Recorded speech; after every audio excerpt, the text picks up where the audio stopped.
Oi, gente, tudo bem? Olha que lugar lindo que eu e a Mel estamos aqui em Maruí, Santa Catarina. Sabe, nós estávamos conversando no caminho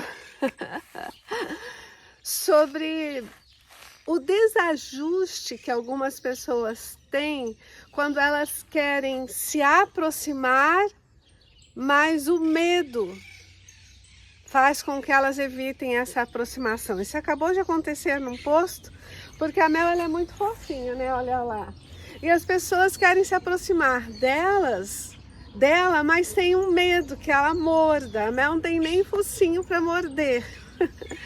Mas em algum momento da vida, com certeza as pessoas que têm medo de se aproximar da Mel associaram algum comportamento delas próprias ou alguma instrução de seus cuidadores de que o cachorro é perigoso, né? Então, isso pode, de uma forma desregulada, atrapalhar a aproximação. É óbvio que o medo, ele pode ser protetor, porque evita que essa pessoa se aproxima de um cachorro que realmente pode ser perigoso, né? Mas eu já venho aqui deixar você bem tranquilo que a Mel não é perigosa, tá? Mas não é só sobre isso que eu gostaria de conversar. Se por um acaso você também está sentindo a necessidade de se aproximar do seu cônjuge, quem sabe de alguém que você ama, seja o seu pai ou a sua mãe, um irmão seu ou um amigo, que por algum desacordo entre vocês ou alguma expectativa que você criou em relação ao comportamento dessa pessoa, esteja afastando você dela, quando o seu desejo seria se aproximar, mas você evita porque existe aí algumas travas mentais, alguns nó nos seus neurônios no lugar de laços. Dá uma olhadinha em você e perceba se porventura você pode estar passando por alguns sintomas ansiolíticos que têm distribuído no teu cérebro algumas distorções cognitivas ou crenças desadaptativas. Como assim? O que seria uma crença desadaptativa? Uma crença desadaptativa pode ser essa que eu acabei de falar, quando a gente generaliza, tá? Por exemplo, se aproximar de cachorro é perigoso, ponto. E ponto. Porém, nós generalizamos, todos os cachorros são perigosos. Quando isso também está acontecendo no relacionamento conjugal, quando nós temos uma comunicação de julgamento sobre o comportamento do outro, a gente começa a sofrer muito. E a gente começa a se iludir, criar expectativas. Com um filme romântico, por exemplo, onde a gente vê aquele esposo ou aquela esposa que abraça com tanto carinho e que prepara algo especial para o outro, e a gente começa a pensar, ué, meu esposo ou a minha esposa não faz isso aí. A gente esquece que o filme não é a vida real, o filme é o comportamento idealizado. O nosso cotidiano é tão cheio de correria, tem tantas situações estressoras para darmos conta, que às vezes nós não nos programamos enquanto casal para termos um momento especial, ou até mesmo não crescemos vendo tipos de comportamentos dos nossos queridos, como se comportar na nossa conjugalidade. Então nós não temos se comportar de forma mais romântica, tá? Então nós não temos no nosso armazenamento de memória uma evocação mais superior, né? Eu gosto muito de lembrar que quando os nossos funcionamentos eles estão mais expressivos ou mais ansiolíticos, o nosso hipocampo e o giro cingulado, que direcionaria as situações para as funções executivas, do nosso lobo frontal, onde nós passamos ali por um peneiramento chamado, dentro de uma estrutura chamada ínsula.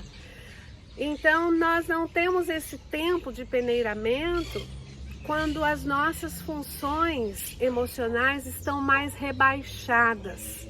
Ou seja, a gente perde as atividades cerebrais de construir ou reconstruir um comportamento mais alinhado, ou seja, onde as nossas emoções não ficam para trás, mas também elas não nos dominam.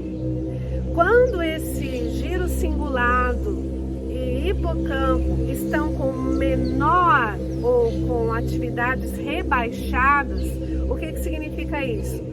Quando a gente não está atento aos 8 medicamentos naturais ou orientações ou leis da saúde, como tomar sol para ativar os nossos neurotróficos, como ser temperante, descansar, sabe? Sobre cuidar da alimentação, do sono, da nossa confiança em Deus, nós acabamos por diminuir as atividades naturais, como essa que eu estou fazendo hoje, o contato com a natureza, que é encher os nossos neurônios de ocitocina. Quando na correria nós não conseguimos estar atentos à matéria-prima dos nossos funcionamentos, porque não tem milagre. Nós precisamos ter um comportamento que ative a qualidade do nosso funcionamento. Mas se a gente acha que não, que isso aí é para os fracos, que eu sou forte, que eu durmo tarde da noite, acordo cedo e dou conta de tudo, a gente nem percebe que não funciona assim. Provável, se eu não consigo dormir 2 horas antes da meia-noite, por exemplo, que eu posso estar com um humor mais irritado, que a falta do sono reparador traz um humor mais irritado. Provável que eu esteja com uma menor tolerância à frustração, e este mundo é cheio de frustração. Então, William James, que é um dos pais da psicologia, ele fala sobre o risco que nós corremos de criarmos no nosso numerador de funcionamento uma expectativa maior do que o comportamento que o outro pode nos oferecer, que é o denominador. Daí fica uma fração imprópria e nós corremos o risco de sermos impróprios na nossa cobrança do outro. Como assim? Que eu vou cobrar do cônjuge ou do filho que ele esteja sempre à minha disposição? Sabe, a gente precisa dar para nós mesmos a oportunidade de estarmos mais leves, de confiarmos no Senhor, de que nós podemos fazer o bem, causar o bem. Cada vez que nós vamos num sentido de cobrança sobre o comportamento do outro, nós não estamos fazendo o bem nem causando o bem para o outro. Quem é que gosta de ser cobrado, sabe? Mentes evoluídas, como diz Albert Einstein, elas não devem voltar ao tamanho original. Nós precisamos quebrar o genograma, quem sabe, dos processos familiares, onde nós, porventura, estivemos continuamente sendo cobrados. Ah, não falou comigo hoje, sabe? Eu me lembro do tempo de que até as pessoas trabalhavam, os jovenzinhos entregavam todo o dinheiro na mão dos pais.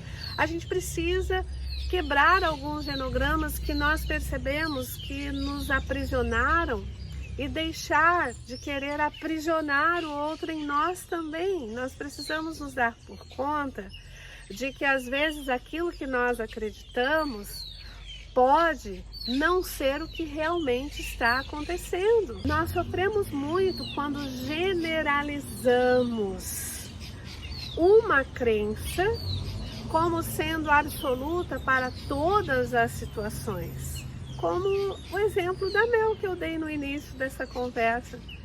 Não é porque os cachorros podem ser perigosos e sim, nós devemos cuidar de nos aproximarmos deles, que todos os cachorros, até mesmo um pug que não tem nem focinho para morder, nós não podemos dar um carinho, ainda mais se o dono, né, ou a dona está por perto. A gente pode perguntar e aí a gente pode se aproximar, se aquele é o nosso desejo. Então, dar um stop no que a gente acredita e poder questionar para poder se aproximar e usufruir da qualidade dos relacionamentos pode ser uma indicativa de que há como ser feliz.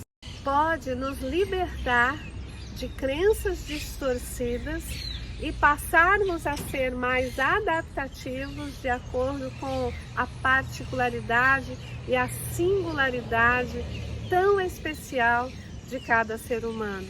Se você tem vontade de se aproximar, mas você evita por algo que você acredita, busque ajuda, porque você pode estar em uma distorção cognitiva, em um processo ansiolítico que, se você não cuidar, pode desencadear uma crise de pânico e outros transtornos que são muito prejudiciais para a sua qualidade de vida. Beijos e um excelente dia. Pode nos libertar de crenças distorcidas e passarmos a ser mais adaptativos de acordo com a particularidade e a singularidade tão especial de cada ser humano. Se você tem vontade de se aproximar, mas você evita por algo que você acredita, busque ajuda, porque você pode estar em uma distorção cognitiva, em um processo ansiolítico que, se você não cuidar, pode desencadear uma crise de pânico e outros transtornos que são muito prejudiciais para a sua qualidade de vida. Beijos e um excelente dia.